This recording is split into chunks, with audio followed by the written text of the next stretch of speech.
나양호 교육부 정책기획관에 대해서 교육부가 파면을 요구하기로 했습니다. 황선준이 정확하게 파면을 요구하기로 했어요. 인사혁신처를 갔다 와야 되는 거죠. 네, 이 파면이라는 게 워낙 엄청난 거기 때문에요. 사실은 이제 뭐 그냥 일방적으로 내릴 수가 있는 게 아니죠. 그 이제 인사위원회 같은 게도 열려야 되고요. 예. 그런데 이제 이번 사건에 대해서는 뭐 여러 가지 문제가 있는데 뭐 단순하게 품위 유지 뭐 상실이냐 그러면 파면이 안 되는데요. 근데 지금 지금 나양호 그 기획관이 한 발언이라든지 이거는 사실 엄청나게 국민들한테 상처를 줬거든요. 그럼요. 진짜 이런 얘기들이 나오는 거야. 아침에 남편이 출근하면서 나 사료값 좀 벌러 갔다 올게. 예, 뭐 개돼지래 그러니까 예. 돈 벌러 가는 게 사료값 버는 거 아닙니까? 그다음에 예. 점심 먹고 나서 너 모이는 먹었냐? 뭐 이런 식의 진짜 자조적인 막말이 나오게 만들었거든요. 그래서 사실은 맨 처음에 이 사건이 맨 처음에 터졌을 때요.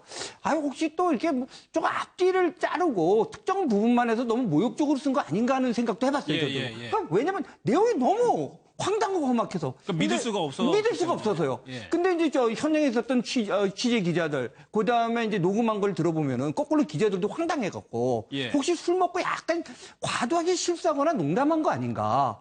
그래서 다시 불러와갖고 그러면 이제 녹음하고 정식으로 얘기해보자. 예. 이런 속에서도 뚜렷하게 얘기했다는 거거든요. 예. 그래서 난 충격을 받은 게 단순한 실언이 아니라 저런 식의 교육 철학, 혹은 사회 사상을 갖고 있는 분이 어떻게 딴 분야도 아니고 교육부에서 고위직을 하고 있는지 도저히 이해할 수가 없다. 예. 지금도 사실은 진짜 뭐 좀 이해가 안 되고 어떨 땐 떨리기까지 합니다. 예. 그러다 보니까 파면시켜야 된다는 요구 많았고 여론 굉장히 안 좋은데 네. 일단 교육부는 뭐 예상대로 그렇게 했습니다. 네. 그런데 만약에 인사혁신처 가서 네. 불러서 얘기를 했을 때 네. 이게 파면에 그대로 유지가 될 수 있는 것이냐. 네. 내려갈 수도 있는 거잖아요. 네, 그렇죠. 파면 이외에 해임이라든지 혹은 감봉이라든지 견책이라든지, 그러니까 공무원 신분을 유지할 수 있는 어떤 그런 조치도 많습니다. 근데 그것이 어떻게 될지는 좀 지켜봐야 되는데 국민 감정상. 지금의 국민 감정상 이것이 어떠한 부분까지 가능할까를 우리가 예상한다면 아마도 인사혁신처가 이거를 이렇게 말씀하셨듯이 뭐 감봉이나 견책 수준을 한다 그러면 이 파문은 정부 차원으로 아마 갈 겁니다. 교육부를 넘어서. 그렇죠. 정부에 갈 수밖에 없는 게 예를 들어서 교육부가 지금 하고 있는 어떤 많은 부분들이 있지 않습니까? 국정화 교과서라든지 이념적으로도 사실 좀 논란이 있는 부분들로 불똥이 튄다면 이건 정부가 하반기 국정 동력을 지금 찾아야 되는데 도리어 이것으로 인해서 발목을 잡는 그런 상황이 되기 때문에 아마도 인사혁신처에서는 할 수 있는 모든 것을 다 할 수밖에 없는 상황이 되죠. 예. 방금 저희가 자조적으로 사료 뭐 이런 얘기를 했는데 지금 시위 현장에서도 이 내용을 패러디하고 또 정말 가슴이 아파가지고 울부짖는 모습도 있습니다. 그 영상 한번 보고 오겠습니다.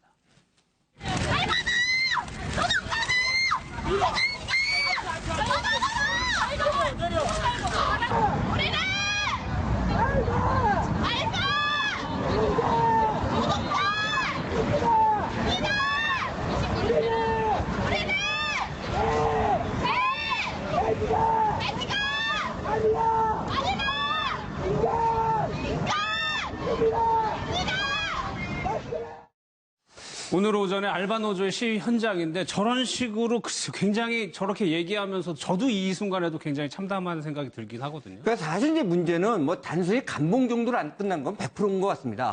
다만 이제 잦은 사퇴냐 아니면 파면이냐 그렇죠. 문제인데요. 그 가장 큰 차이는 이제 뭐 나중에 그 퇴직금하고 이제 연금 문제가 되는데요.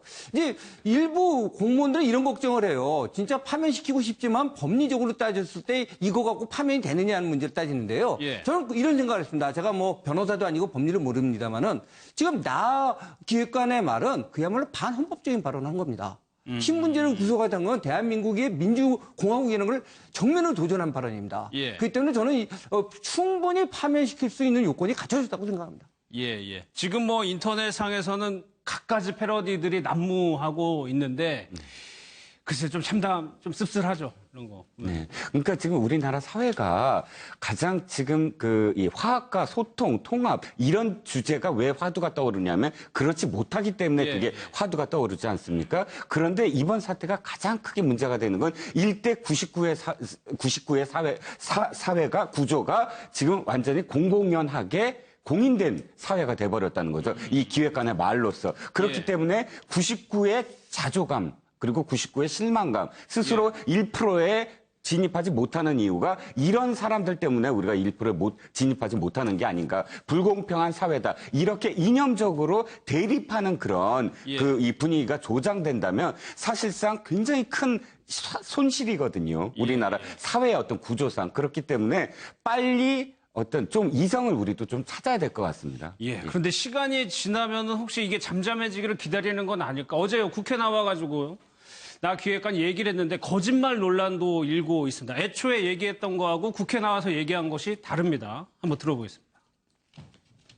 또 밤에 거의 잠을 못 자고 아침부터 일을 해서 과로하는 것 때문에 술을 좀 먹어서 이야기를 잘 하다가 너무 어떤 부분에서 굉장히 몰아붙이고 해서 저도 좀 불쾌한 게 있고 그래서 막 마음에 없는 막말도 하고 막 그랬던 게 아닌가 싶습니다. 싸우려고 논쟁하려고 간 자리가 아니잖아요. 네, 술이 취하는 바람에 그냥. 그런 기본적인 자세 가지고 어떻게 고위공직자로서의 역할을 할 수가 있습니까? 여러 가지 기사 댓글을 막 지난 며칠간 계속 밤에 못 자고 보면서 정말 제가 잘못했구나. 정말 죽을 죄를 지었구나라고 생각했습니다. 갑자기 이분께서 나는 신분제를 공고화시켜야 한다고 생각합니다. 이 말씀을 느닷없이 꺼내셨습니다. 저희가 깜짝 놀라서 식사 시간에 그 반주 정도 한 그런 수준이었고요. 상당히 이분이 논리적으로 얘기를 하셨고요. 차분한 어조로 설명을 하셨습니다. 이게 저희 농담하신 거 아니냐, 실언 아니시냐 하면서 제가 여러 번 해명 기회를 드렸고요. 정말 충격을 받았고요. 같이 있는 후배도 정말 너무 충격을 받아서 잠이 안 오더라고 얘기를 하더라고요. 잠이 안 올 정도로. 그 식사 중간에. 그러니까 황 의원님, 어제 나영욱 기획관은 과음 상태로 논쟁 중에 실언한 거라고 주장을 했어요. 아니 글쎄요. 저도 아까 말씀드린 것처럼요. 너무 말이 엄청나갖고요. 저도 뭐 그 정도 얘기 아닌가. 그다음에 또 사람이 말이 앞뒤를 자르고 고대목만 하면 좀 앞뒤가 안 맞는 게 있지 않습니까? 맨 처음에 그렇게 의심을 했어요. 솔직히 말씀드려서. 근데 그 녹음 나온 거라든지 옆에 배석한 사람들 얘기를 취재한 걸 종합해 보면은 심지어는 그 사람들도 맨 처음에 놀래갖고 지금 방금 나온 것처럼 실언한 거 아니냐, 농담한 거 아니냐, 다시 말씀해달라고 했는데도 떳떳하게 얘기를 했다는 거고요. 그다음에 몇 번을 물어봤다는 겁니다. 그러니까 뭐 되풀이했다는 겁니다. 그다음에 이제 술 얘기를 하는데요. 뭐 술 음주량에 대해서는 사람마다 다르겠지만. 문제는 술에 취해 있어도 전 문제라고 봐요. 왜 그러면 그건 취중 진실을 얘기하는 거거든요. 예를 들어서 그냥 뭐 속된 말로 해서 무슨 뭐 그냥 일반 사람이 그랬다 그러면 세상에 워낙 다양한 사람들이 있고 다양한 의견이 있을 수도 있다고 생각하는데요. 대한민국 교육을 책임지는 고위공직자 아닙니까? 그런 사람이 저런 철학을 갖고 있다. 저는 갑자기 그냥 떨렸습니다.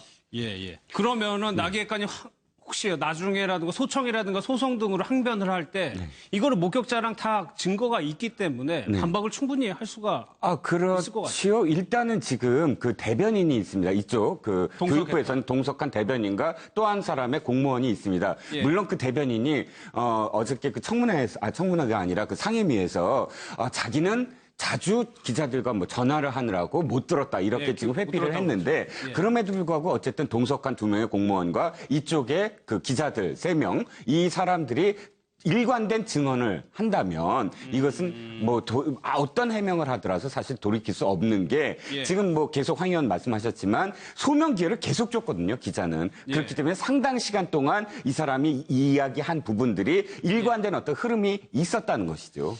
저는 계속 이 뭐라 그럴까요? 공무원 징계의 관용주의, 온정주의라고 할까요? 그렇게 처음엔 강하게 나가다가 나중에는 다 용두사미로 끝나잖아요. 그럴까 봐. 글쎄요, 이제 그러니까 뭐 한마디만 덧붙이고 싶은 거는 제가 이제 보니까 그게 일종의 기자단하고 이제 상견례로 만난 자리라고 합니다. 그랬을 때 뭐 취재 보셨겠지만 아시겠지만 그때 간혹 가다가 이제 공직자들이 좀 험한 소리를 하더라도 그냥 농담으로 넘기는 분위기도 있거든요. 거기서 각을 안 세웁니다. 그렇기 때문에 이런 분위기였다고 합니다. 그러니까 이런 말씀은 농담하신 거죠. 그러면 그때 농담이라고 했으면 해결되는 분위기였다는 거죠. 근데 또 얘기하니까 황당한 거죠. 정색하고 얘기하니까. 예를 들어서 이건 다른 겁니다. 예를 들어서 술 먹고 좀 욕을 할 수도 있지 않습니까? 뭐 나라님을 욕할 수도 있고 뭐 정치 욕을 할 수도 있는데 그것까지 봤는데 이거는 굉장히 진짜 교육자로서 교육 담당하는 공무원으로 하면 안 되는 그런 철학을 얘기한 거 아닙니까? 철학인지 자가 딴 건지 뭐 신념인지 이러니까 이걸 자꾸 농담이죠. 실현하신 거죠. 근데 계속 주장을 한 겁니다. 예. 그러니까 이게 안 쓸 수가 없는 상황으로 갔다. 웬만하면서 그 첫 상견례에서 이걸 갖다가 그냥 술자리에서 한 걸 갖다가 왜 기사를 썼겠느냐. 이게 이제 현장에 있었던 기자들 이야기입니다. 예. 이종국 장님. 네. LA 타임스에도 보도가 됐네요. 그렇죠. 이게 무슨 뭐 정색을 하고 보도가 됐다기보다는 좀 가십처럼 보도가 된 것 같습니다. 뭐 지금 표현됐듯이 뭐 like dogs and pigs라고 표현되는 게 사실 그쪽에서 바라봤을 때는 어떻게 봉건제가 이미 끝난 그런 어떤 사회에서 신분제로 되돌아가겠다 이렇게 이야기한 것이 얼마나 재미있는 그야말로 기사거리였겠습니까? 근데 정말 이쪽 입장에서는 그것이 기사화되는 것이 부끄러운 상황이죠. 예. 다음 내용도 한번 보겠습니다. 황 의원님, 지금 서울대 학생들이요. 카카오톡이라고 이제 SNS에서 단체 방이 있습니다. 서로 한 몇 명이든 모여가지고 스스로 이제 문자 메시지를 나눌 수 있는 건데 이 안에서 여학생에 대한 성희롱적인 내용이 나와서 논란이 되고 있어요. 어떻게? 글쎄요, 저도 저걸 보고도 진짜 뭐라고 얘기할까? 진짜 개탄스럽다. 제가 지금 웃는 게 즐거워서 웃는 게 아니라 이거 있지 않습니까? 너무 어이가 없을 때 그 웃음 나오는 거 있지 않습니까? 그거라고 생각되는데요. 물론 이제 본인들은 사생활이고 장난으로 했다 이런 말을 해요. 예. 그런데 이제 문제는 이런 거 있지 않습니까? 이제 그 연못가에서 어린애가 장난으로 돌을 던지더라도 그걸 막는 진짜 딴 그 개구리는 진짜 직사한다고. 물론 이걸 갖다 여성이 개구리라는 건 아닙니다만은 진짜 거꾸로 그 여학생 입장에서도 한번 생각해 볼 필요가 있고요. 그다음에 여기 나왔는지는 모르겠지만 당연히 여학생에 대한 것보다도 더 살떨리는 거는 자기가 과외 선생으로 나가는 그 초등학생 여학생을 놓고 한 얘기가 있어요. 제가 방송에서 옮기기가 어려울 정도의 내용들이거든요. 그래서 이런 식으로 할 수가 있는 건가? 그리고 진짜 뭐 서울대가 뭐 특별한 데는 아닙니다만은 그럼에도 불구하고 일반 국민들이 서울대에 대한 기대가 있는데 진짜 저런 식으로 할 수가 있는 건지 저는 암만 사생활 침해다 그러면서 이거 공개한 게 문제다라고 얘기하시는 분들도 있는데 그것도 정도의 문제가 있다. 지금 나온 거는 너무 진짜 험악하다. 이렇게 말씀드리고 싶습니다. 그러니까 일각에서는 서울대 학생들 중에는 이건 사생활이 이렇게 공개되면 어떻게 뭐 사생활 보호가 되느냐 그런 주장을 하는 사람들도 있는 것 같아요. 네네, 그렇게 이야기를 하죠. 단톡방이라는 것이, 단체 카톡방이라는 것이 어쨌든 커뮤니티고 자기네들끼리 마음껏 이야기할 수 있는 사적 공간 아니냐, 이렇게 지금 주장을 하는데 제가 그분들께 이렇게 얘기를 하겠습니다. 만약에 단톡방에서 그 대학생들이 이런 얘기들을 나눈다고 쳐봅시다. A라는 사람을 우린 죽여야 돼. 맞아. 그 사람을 우리가 칼로 죽여야 돼. 아니야. 칼보다는 망치로 죽여야 돼. 만약 이런 것들이 일관되게 어떤 특정인들, 누구나 알 수 있는 그런 특정인을 향해서 이런 표현들이 계속됐다면 이게 범죄겠습니까? 아니겠습니까? 이건 범죄입니다. 그런데 성희롱은 범죄가 아니다라고 표현하는 거예요. 그러니까 인식이 뭐냐면 사실은 단톡방이라는 것이 인식이 아니라 성적으로 우리가 지금 농담한 것을 갖고 범죄시하는 것이 문제다. 이렇게 지금 잠재의식에 있는 것이거든요. 똑같지 않습니까? 단톡방에서 만약에 특정인을 죽이겠다라고 계속 반복적으로 다들 똑같은 얘기를 한다면 그게 장난이겠습니까?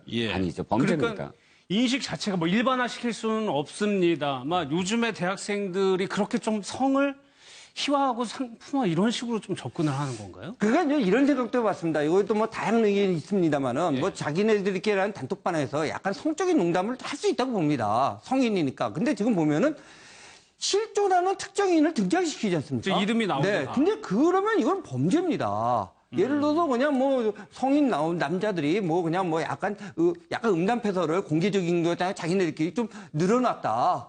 뭐 그거 갖고는 만약 그거를 폭로했다면 저는 문제가 좀 있다고 보는데요. 저희도 분명히 구체적으로 실명을 거론하면서 어떤 특정 여학생들을 얘기한 거거든요. 이거는 완전히 명백한 성희롱이고요. 근데 아까 말씀드린 것처럼 뭐 자기가 과외를 하는 그 초등학교 5학년인가요? 제가 그 여학생을 또 뭐 성희롱을 하는 얘기가 나오는 거는 진짜 학부형들이 들으면 아마 살 떨리다 못해 졸도하시는 분도 생기지 않을까 좀 뭐 그런 생각까지 해봤습니다. 좀 자성의 움직임이 있어야 될 때인 것 같습니다. 다음 내용은 한번 영상으로 보겠습니다. 이창하 씨 어제 검찰에 소환됐는데 그 영상 한번 보겠습니다.